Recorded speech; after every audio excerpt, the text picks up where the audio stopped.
Anyone who's seen pictures of Jabalia has seen that it is utter devastation. Most of the buildings have been either fully or partially destroyed, and the hospital has been a focal point of clashes.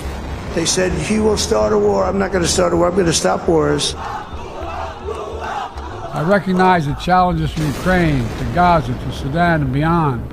War, hunger, terrorism. I just find bombs and I find dead people, but it's a really scary thing for me. I'm Venetia Rainey and this is Battlelines. It's Monday, 6th of January 2025. Happy New Year to all of our listeners around the world. And we hope you enjoyed taking a bit of a break from the news with us over the last few weeks. In a series of special episodes, we delved into Napoleon's generals, why the Spanish beat the Aztecs, and the best war movies of 2024, plus more. Do go back and have a listen if you missed them and want something a bit different on your morning commute.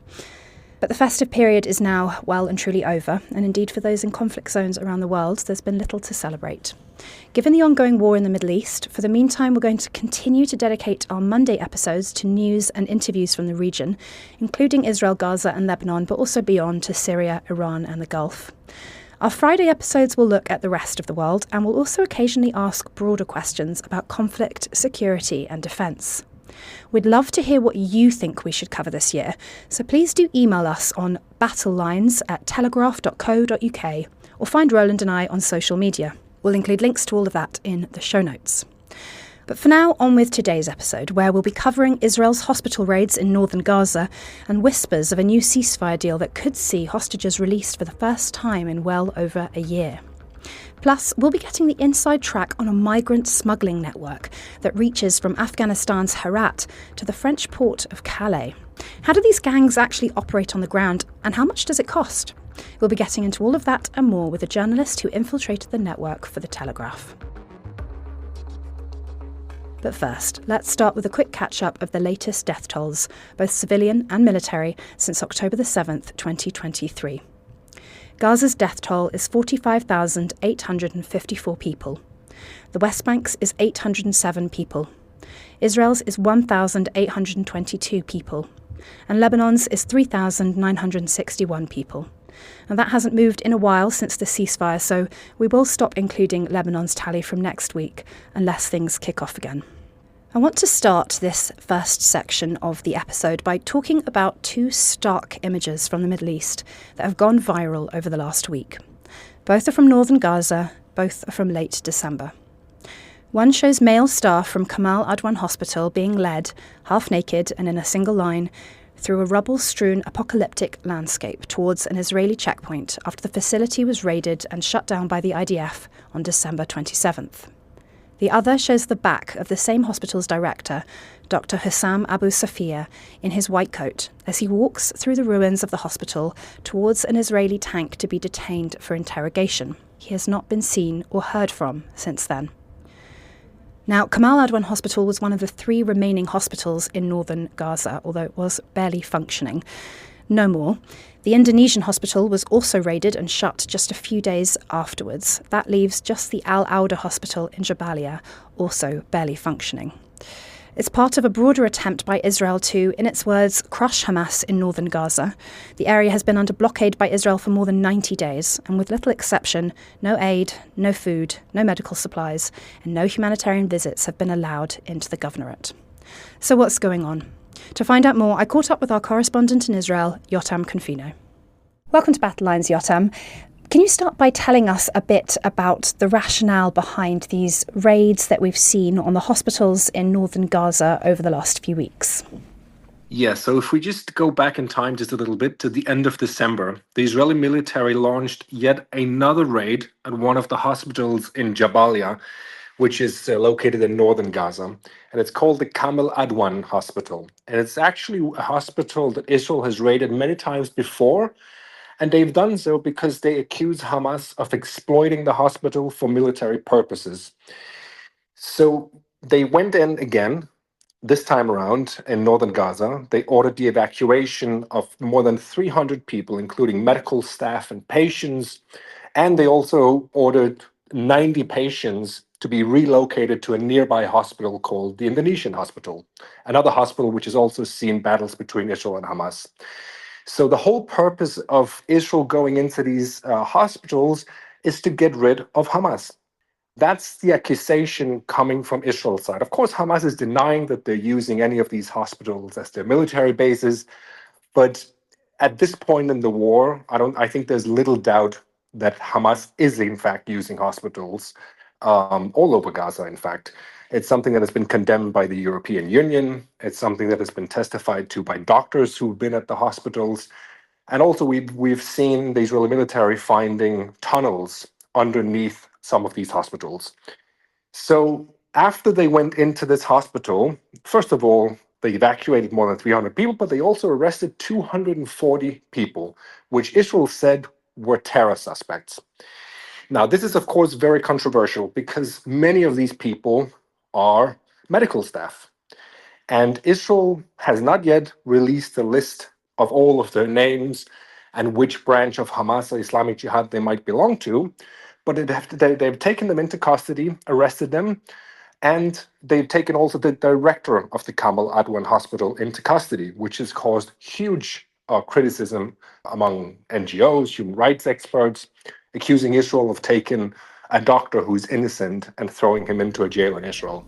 What do we know about the fate of Dr. Hussam Abu Safiya? There were some very conflicting statements from the IDF, right? They were saying they had him in detention, then they didn't have him in detention, then Shin Bet had him in detention. We think he's in the Stade Tayman detention centre, is that right? Yeah, that's according to reports. CNN reported that he was in this very controversial prison in southern Israel where Palestinian prisoners have been tortured, and it's actually been ordered to be closed by the state.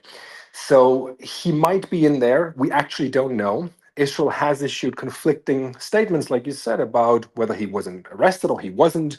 At this stage, we can say that he's definitely arrested because he hasn't been brought back to Gaza. His family still doesn't know where he is.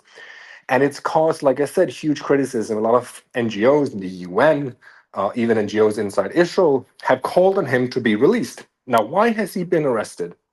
Israel says that he is suspected of also being a member of Hamas. And that's, of course, a harsh allegation, something they need to be able to back up with more than just words. What we do know about this doctor is that he has, in fact, in the past, shown sympathy, even celebrated the massacre on October the 7th, shown sympathy for terror groups online. But that is, of course, not the same as being a member of Hamas. This is something Israel needs to prove. And it's something that they're under a lot of pressure to provide some evidence of, simply because he's seen as a hero among many of these doctors and nurses. And there's even now a trend online for doctors and medical staff around the world who show solidarity with him. They call on Israel to release him. They see him as a hero because he's been working in one of the most difficult hospitals in all of Gaza, which is the Kamal Adwan Hospital in Jabalia. And anyone who's seen pictures of Jabalia has seen that it is utter devastation. Most of the buildings have been either fully or partially destroyed. And the hospital has been a focal point of clashes between terror groups and the Israeli army. So he's seen as a hero among many of these people. But in Israel, there's strong suggestions that he's not only sympathetic to Hamas, but he might also be actually a member of the terror group. And I suppose that's sort of the point that we've got to in this war, isn't it? The sort of suspicion that someone might be part of Hamas has almost become enough for them to be detained. We haven't seen much proof being offered for a lot of people who've been detained in Gaza and are disappearing into these detention facilities or are then returned later to Gaza. So I suppose we'll wait to see what happens with Dr. Hussam. I just want to add that the World Health Organization's chief has urged for him to be released, or at least his whereabouts to be made known, and has asked for hospitals to stop being made battlegrounds. You mentioned the tunnel underneath a hospital, which was Al-Shifa. It was obviously a very big story last year. What proof have you seen of Hamas operating in either Kamal Adwan Hospital or the other hospital in northern Gaza, which was shut down by Israel in the last few days, the Indonesian hospital? So I think the best proof probably is a Kurdish doctor, a Kurdish physician, who was in two hospitals in northern Gaza, one of which was the Kamal Adwan Hospital. He was there last year. And he testified to the fact that Hamas is indeed using these hospitals for military purposes. They're being treated in there. They even have their own wings in some of these hospitals, and they come and go as they please, really. But because we're not allowed, us journalists in the West, or from anywhere in the world really, to enter Gaza, to be there and see it with our own eyes, we have very little to go by other than, of course, testimonies from doctors who dare say this about Hamas, because it's a dangerous thing to say, especially if you're still in Gaza. But then you have, of course, the more physical evidence of Hamas using other hospitals as for military purposes, such as the Al-Shifa hospital, the huge tunnel network underneath Al-Shifa is probably the biggest smoking gun that Israel has produced so far. And then you have generally over the years groups like like Amnesty saying that Hamas used Al-Shifa for military purposes, that they tortured collaborators in there. So I think at this point, there's no doubt that Hamas generally is using hospitals for military purposes. But when it comes to specifically the Kamal Adwan Hospital, there are no journalists, no Western or other journalists there who can be our ears and eyes on the ground. So it's very difficult to know what's actually going on. Yeah, and that sort of lack of access has been really problematic, as you say. We tried to speak to someone from OCHA today for this show, but they weren't able to supply anyone. They went to the Indonesian hospital in northern Gaza right at the end of December, quite rare access for the UN to get. And I just want to quote from Jonathan Whittle, who's the interim head of office at OCHA OPT for the occupied Palestinian territories. He went to Jabalia in the north of Gaza, and he said, "All around us, fighting is ongoing. We've been trying to reach the north of Gaza 140 times in the last 2 months. Every time has been denied. People here have no food, no water, no sanitation, nothing. Yesterday, Kamal Adwan came under attack. People were brought to an Indonesian hospital where it is not a functioning hospital. WHO, together with PRCS, is referring some patients today out to Shifa Hospital. But there are still people in this area. There are still people in Jabalia in the north. They need access. They need us to be able to reach them. We need to be able to reach people wherever they are. It's not negotiable. We need to be able to provide the basics for survival: food, water, healthcare. These atrocities need to end. Around me is nothing but rubble and destruction. People don't know what to do, don't know where to go, and they don't know how to survive.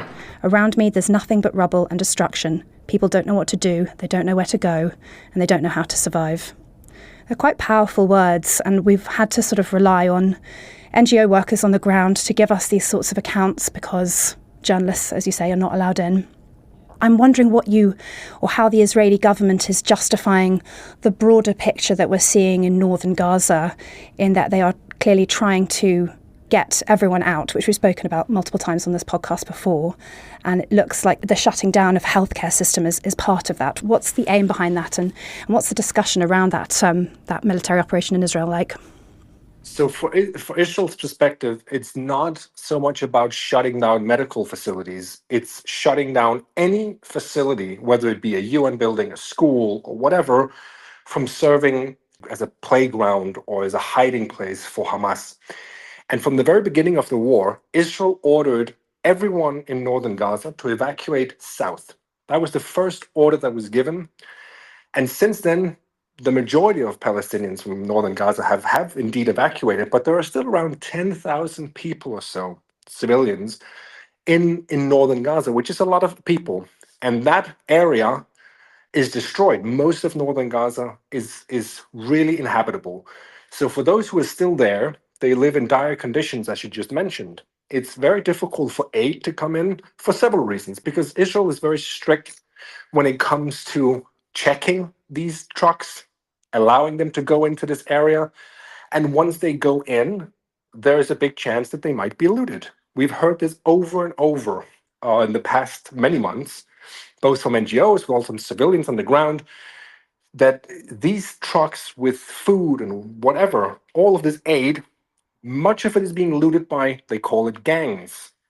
I would say that there's a high likelihood that they're connected to either Hamas or Islamic Jihad, because it takes quite a lot of effort to hijack a truck. It takes a lot of people, manpower, weapons. So it's a really very, very difficult situation for civilians to be in. because aid, first of all, isn't coming in the amount that it should, and second of all, it's a battleground. As I just told you, like Israel is fighting Hamas everywhere, including hospitals and schools and on the streets or whatever is left in northern Gaza. Yeah, I should just quickly add that you're right about the sort of looting of aid deliveries and stuff, but obviously for northern Gaza, that's been under blockade by the Israeli military since the 6th of October, since this renewed military offensive. I'm wary that we're short on time, and I do want to talk about the renewed ceasefire talks and the hostage list that's been circulating. What can you tell us about that? So in terms of the ceasefire negotiations, we've seen today a list of names of 34 Israeli hostages that was leaked to Saudi media and Israeli media. And apparently Hamas has finally agreed to release those 34 hostages that are on this list. But Hamas is also saying at this moment, they cannot say who's alive and who's dead on this list. Now, this is a no-go and a non-starter for Israel. Israel will not agree to enter a ceasefire if only 2 of those people on the list are still alive. They don't want to have corpses coming out. They want to have all the people who are alive coming out first. So even though we're relatively close to a ceasefire, I'm saying relatively because we've heard this over and over in the past months, that we're very close to a ceasefire. Even though we're close, the main thing here is for Hamas to produce a list of names where they can verify that these people are alive. Until that happens, there won't be a ceasefire. The United States is saying that they're hopeful that before Donald Trump takes office in 2 weeks, they will be able to seal a deal. I'm not quite sure why they're so optimistic, but that's at least according to U.S. Secretary of State Antony Blinken. And on the Israeli side, they are also relatively optimistic. But again, it comes down to the list of the names of these people who are set to be released from captivity in Gaza. Thank you so much for joining us. That's Jotam Confino, our correspondent in Israel. Coming up after the break, we get an inside look at a people smuggling network that stretches from Afghanistan to France. Don't go away.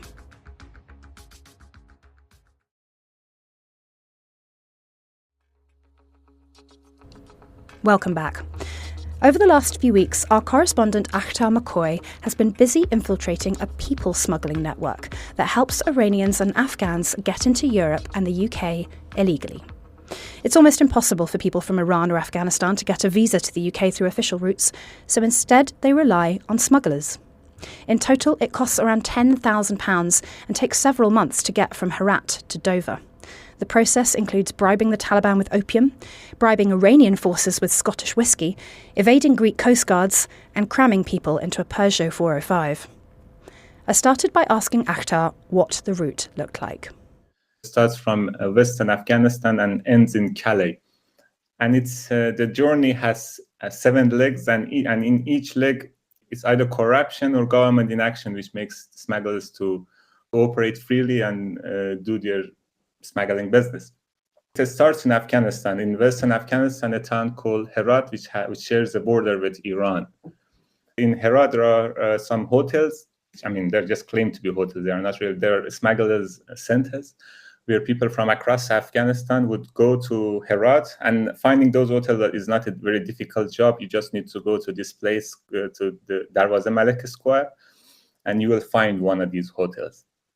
And along the journey, even next step, you would be sent to the border with Iran, and then from Iran to Turkey, and then from Turkey to Italy, and then from Italy to Calais. And how did you go about infiltrating this smuggling network? How did you get people to speak to you? Yeah, in each leg, I spoke with some of them as a journalist, and I just introduced myself with a few of them. But for most of them, I just introduced myself.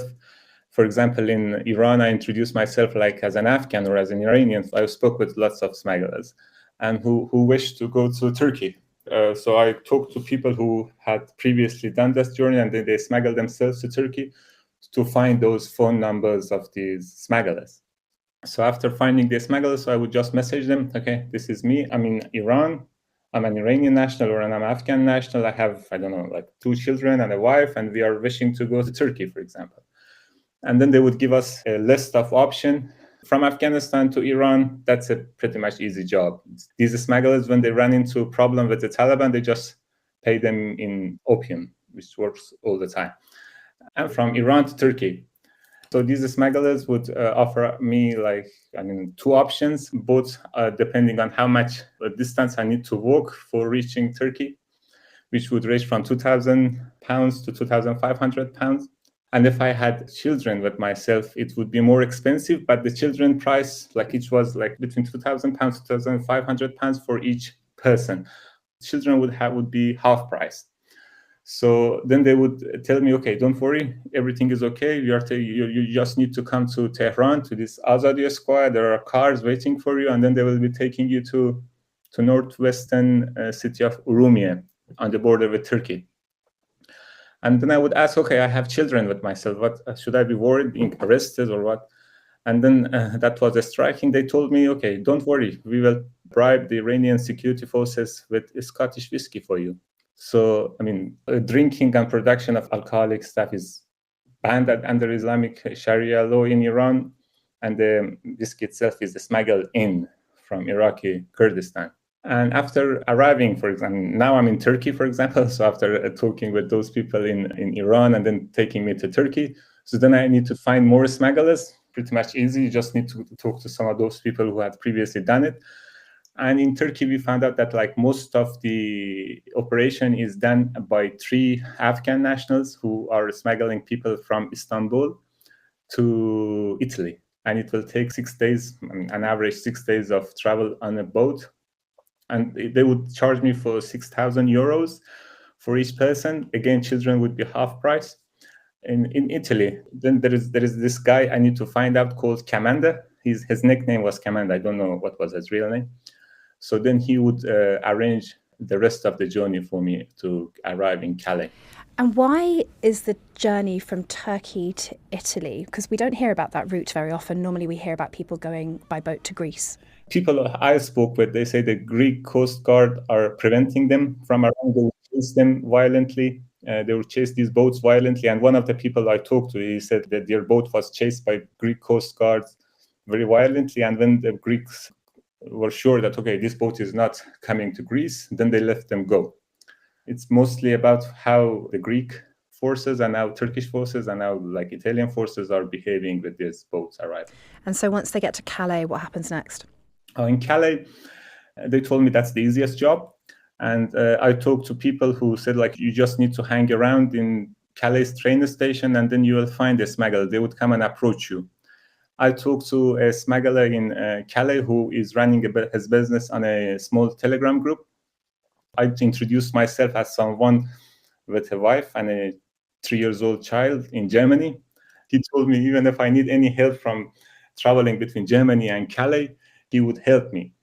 And in Calais, this smuggler would offer me options. When I talked with him, he had a special Christmas offer. And he would say okay, for children are still half price. And for me and my imaginary wife, it would be €2,500.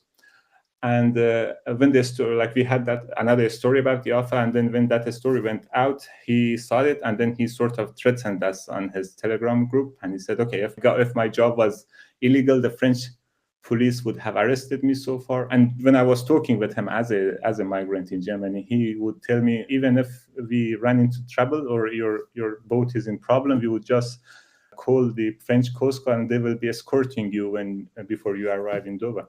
And so this sounds like quite a fragmented affair. You're dealing with different people on every single leg of the route, is that right?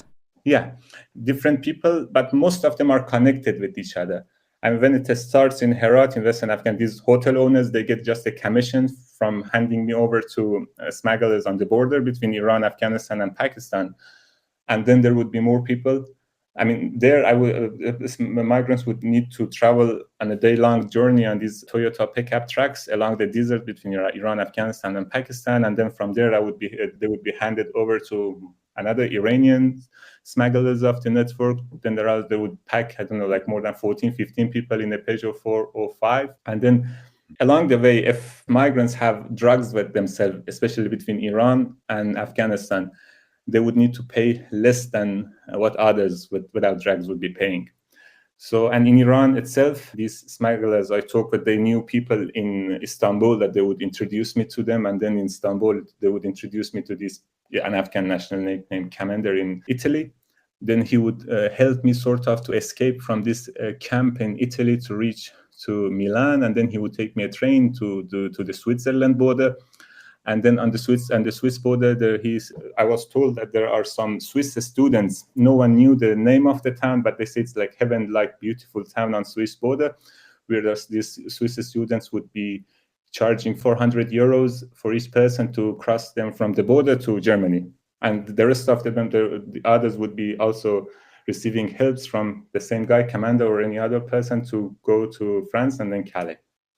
And throughout the journey, like I was told, like no one has ever checked their ID or if they are legal or illegal. They just needed to buy a train ticket. Talking about it like this in the sort of space of a few minutes makes it sound quite easy, quite simple.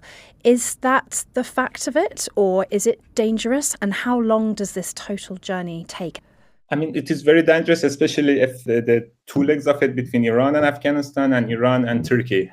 For an average person, if I saw some questions of our readers, they were asking, so where are they getting this money from? So they would be, most of them, they would be traveling leg by leg. So they would come to Iran, they would work in Iran for a few months to collect money and then pay the smugglers for the next leg. And then they would be working in Istanbul for a while to collect money for the next leg. That's how it generally works. And if they don't need to work, if everything is sorted out and they have their smugglers, it just takes 20 days to arrive from Western Afghanistan to Dover. But usually that takes, on average, it would take 2 to 3 months because they need to work in each step. And most of the people I talked with, they're university graduates or university students who are escaping Taliban repression in Afghanistan or the Islamic Republic repression in Iran.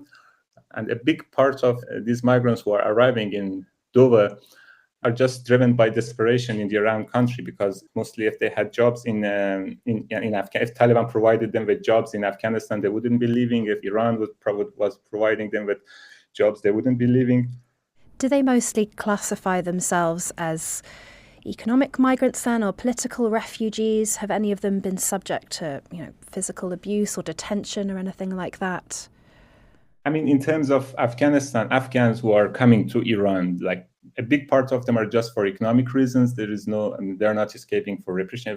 In Afghanistan, like people who are escaping Taliban's persecution or anything, they would be going to Pakistan, and from Pakistan to wherever they go.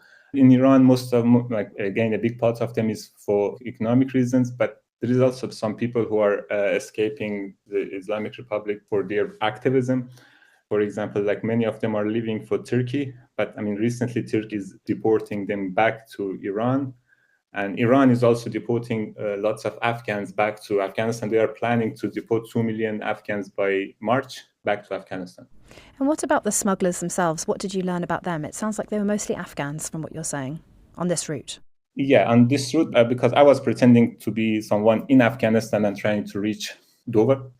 They were mostly Afghans, but it depends from on which leg of the journey we are talking. On the Iranian-Afghan border, they are mostly Afghans and Baluch citizens.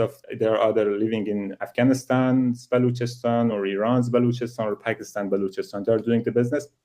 But inside Iran, people who would be taking migrants from the Afghan border to Tehran, the capital, they are mostly Iranian citizens but have contacts with the Afghans. And on the Turkish border, some of the smugglers are Iranians, but when you get into Turkey, there would be Turkish smugglers who would be transferring people from the city of Van on the border to Istanbul. And then in Italy, we know there is only one guy we could find out, and we are sure there are many. This guy nicknamed the Commander, Afghan national. And in Switzerland's border, and there are Swiss students who are doing it just for fun, it seems. And yeah, I'd love to know more about the motivations if you were able to get any sense of that. And also, it sounds like it's quite a professional operation now. You were talking about a Christmas deal. Does it feel like it's a very slick operation? Yeah, in the smuggler we talked to in Calais, he was offering us this Christmas deal, and then he said, okay, if you travel with us now, we will not be packing more than 15 people in your boat. But if you are going to travel with us, after Christmas, we cannot guarantee how many people would be in the boat. Probably 60 or 70. The people I talked with, they said these smugglers are not very trustworthy, You cannot trust them because they would offer you a route which would require less walking. But when you are in action, when you are there, they would just change their mind while you're already charged for a less challenging route. So on the face of it, professional, but actually once you're dealing with them, you're completely at their mercy. Yeah. But just in case of just each migrant, but in case of like the total network, they are very sophisticated, very organized. You just need to phone them, and then they would just phone you back, give you lots of details, would try to look polite just to get you as their next client. But how they are treating each migrant individually, that's a different story. And I'm wondering whether either the people who were being smuggled or the smugglers themselves gave any hint to you of the impact of Britain's crackdown on the gangs. We saw that last year there was a record number of deaths of people trying to cross the Channel, 69 men, women and children. That's more than the 59 that we had between 2019 and 2023. Some of that has been put down to the fact that Britain and France have been working together more to crack down on these gangs, and they're using flimsier boats, packing more people on to try and get people across. Did you see any nod to that work? I didn't see any crackdown or any sort of pressure on these smuggling networks. They are just operating freely, and it doesn't matter if they are in Calais or if they are in a desert between Iran and Afghanistan. I didn't notice any crackdown. They are freely working. And in Calais, I was told that if their business was illegal, the French government or the British government one of them would have arrested them by now. Thank you so much for joining us on Battlelines, Akhtar Makoii, foreign correspondent for The Telegraph. That's all for this episode of Battlelines. We'll see you again on Friday. Until then, goodbye. Battlelines is an original podcast from The Telegraph, created by David Knowles. The producer is Yolaine Goffin. To stay on top of all of our news, analysis and dispatches from the ground in Israel and Gaza, subscribe to The Telegraph or sign up to Dispatches, which brings stories from our award-winning foreign correspondents straight to your inbox. We also have a live blog on our website where you can follow updates as they come in throughout the day, including insights from contributors to this podcast. If you appreciated the show, please consider following Battlelines on your preferred podcast app. And if you have a moment, leave a review, as it helps others find the show. As disinformation is a particular problem during conflict, we are relying on your support more than ever. Battlelines is part of wider Telegraph foreign coverage in our podcasts. If you're interested in finding out more about the war in Ukraine, you can listen to our sister podcast, Ukraine the Latest.